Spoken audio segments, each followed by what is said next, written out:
Hi, Miss Jovi here. Sorry it's been a while, and I'm sorry that this has been promised for quite a while. That hurricane really got me where I feel like I cannot catch up right now. So I want to talk to you about fluency words, which are also sight words. They're just interchangeable ways of discussing the same thing. So fluency or sight words are words that are not necessarily phonetically correct or easy to sound out, but words that will be reoccurring in your child's reading and they need to be comfortable with and know.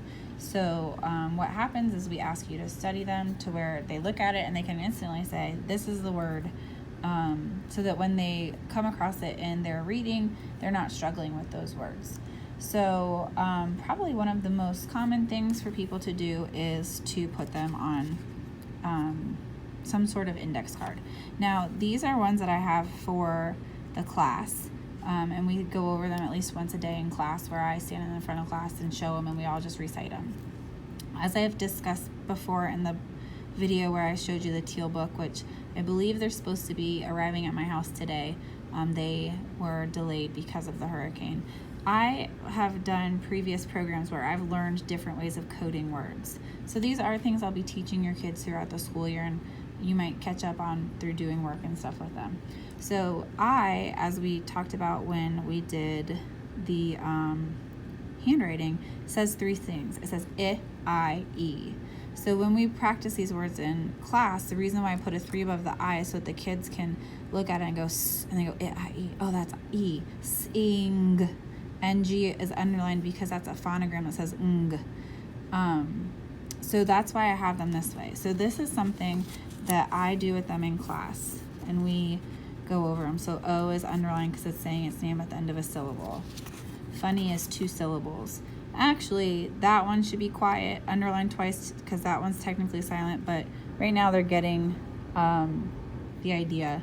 So I told them that when we go from fun to funny, we have to have his brother come protect him from Y, which could have made the U say its name. And we don't want foony, we want funny. So we talk about all these things in class. So this is one way that you can do it at home. You don't have to put all the markings and codings. Those will be in the books that I send home for you guys to try to read a couple times a night. But one thing you could do is put them on flashcards. That's definitely a thing. And I would say sometimes show them to your kids and have your kids read them, and sometimes place them places and say, go find me sing, go find me said, go find me find. And we have a insect swatter in class that sometimes I let them swat it with. I've had kids before that have really been into Nerf guns or archery, and I told their parents, put them up on the wall, have them shoot the Nerf guns at it, say shoot, the, or shoot and. One of the kids that I tutor outside of St. Barnabas, we have been studying sight words, and she loves I set them out on the floor and she loves to go grab them for me. So I'll tell her to go find whatever word and bring it to me. That's testing a different knowledge. So when you're showing it to them and they're having to come up with the word, that's testing one part of their recall. When you're giving them the word and they have to go find it in the written form, that's more like what they'd be doing in reading. So that's one suggestion. Now another suggestion I have, and please don't just totally ignore this Dyslexia Institute thing.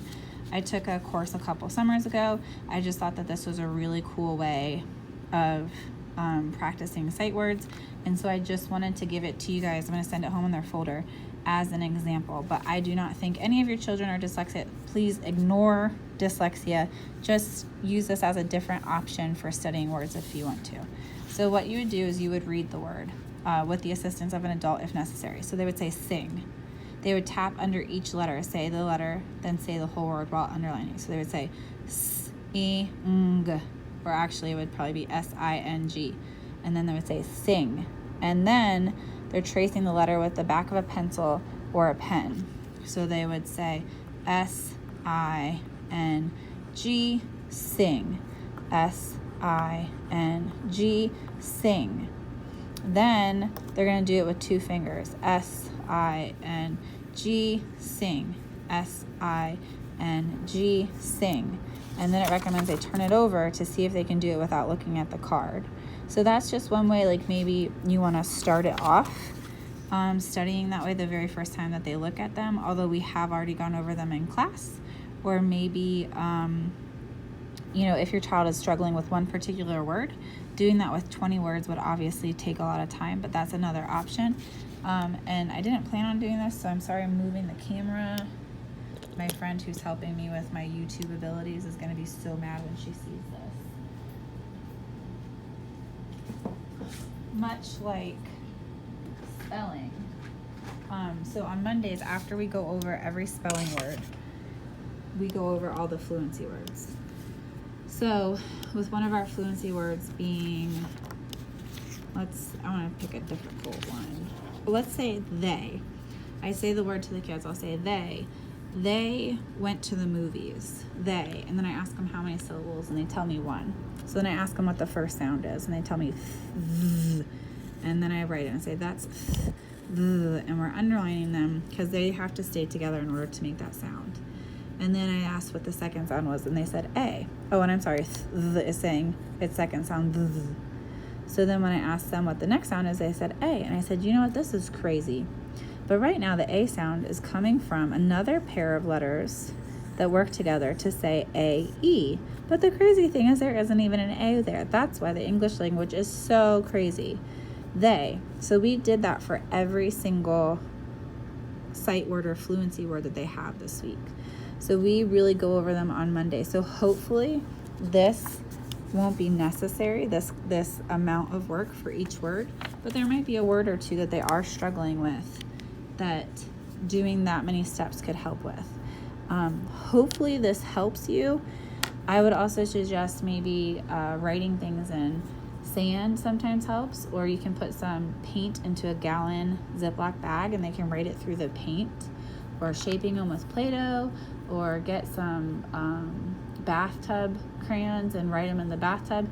Anything that works for your child that's going to help put them into their little brains. But the overall thought behind the fluency words and the testing is that we want them to be fluent, or to not have to sound them out and think about them in reading. Because if your child is always having to stop to sound words out, they're going to lose the comprehension of what's going on in the story. So the hope is that if they become fluent on these words, they're going to have a much easier time understanding the overall story. As always, please feel free to email me with any questions, and hopefully this makes sense. I can always do some follow-up or find some kiddos that are willing to be in a movie with me. Hope y'all are having a great day.